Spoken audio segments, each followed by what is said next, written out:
பாவக்காவோட கசப்பு சுவையே தெரியாமல் டேஸ்டியான பாவக்காய் காரக்குழம்பு என்னோட ஸ்டைலில் எப்படி செய்கிறதுன்னு பார்க்கலாம் வாங்க.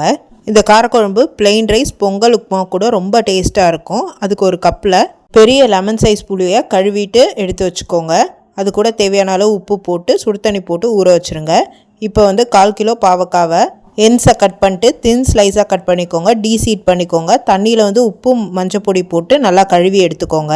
இப்போ கடாயில் 3 டேபிள் ஸ்பூன் நல்லெண்ணெய் காஞ்சோடனே 1/2 டீஸ்பூன் கடுகு, 1/2 டீஸ்பூன் ஜீரகம், ஒரு 6-7 வெந்தயம் சேர்த்து பொரிய விடுங்க. அது கூடவே மீடியம் சைஸ் வெங்காயம் ஒன்று ரஃபாக சாப் பண்ணி ஆட் பண்ணி நல்லா சாட்டே பண்ணிக்கோங்க. இப்போ ஒரு மிக்சர் ஜாரில் ஒரு ரஃபாக சாப் பண்ண வெங்காயம், ஒரு தக்காளி, ஒரு 10-12 பூண்டை போட்டு நல்லா மைய அரைச்சி அதை ஆட் பண்ணிக்கோங்க.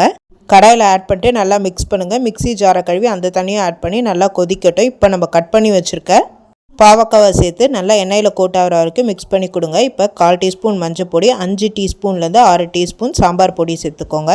நல்லா மிக்ஸ் பண்ணி விடுங்க. அப்போ தான் நல்லா கலர் கிடைக்கும். இப்போ தேவையான அளவுக்கு தண்ணி ஊற்றி ஒரு 10லேருந்து 15 நிமிஷம் பாவக்காய் வேகிற வரைக்கும் மூடி போட்டு வேக வைங்க. இப்போ நம்ம ஊற வச்சுருக்க புளியை நல்லா கரைச்சி அதை சேர்த்துக்கோங்க. நம்ம புளி ஊற வைக்கும் போதே உப்பு சேர்த்துருக்கோம். இப்போ குழம்புல உப்பு கரெக்டாக இருக்கான்னு பார்த்துட்டு தேவைன்னா சேர்த்துக்கோங்க.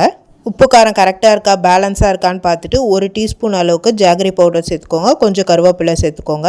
நல்லா கெட்டியாகிற வரைக்கும் குக் பண்ணுங்கள். எண்ணெய் பிரிஞ்சு வந்த பிறகு இன்னொரு பவுலில் மாற்றி வச்சுக்கோங்க. உப்பு, காரம், புளிப்பு, இனிப்பு எல்லாமே பேலன்ஸாக இருக்கணும். டேஸ்ட்டு ரொம்ப சூப்பராக இருக்கும். செஞ்சு பார்த்து எப்படி இருக்குன்னு சொல்லுங்கள். Happy cooking, healthy living. இந்த மாதிரி ஹெல்தி, டேஸ்டி, ஈஸி ரெசிபிக்கு சக்தி ரெசிபியை சப்ஸ்கிரைப் பண்ணிக்கோங்க.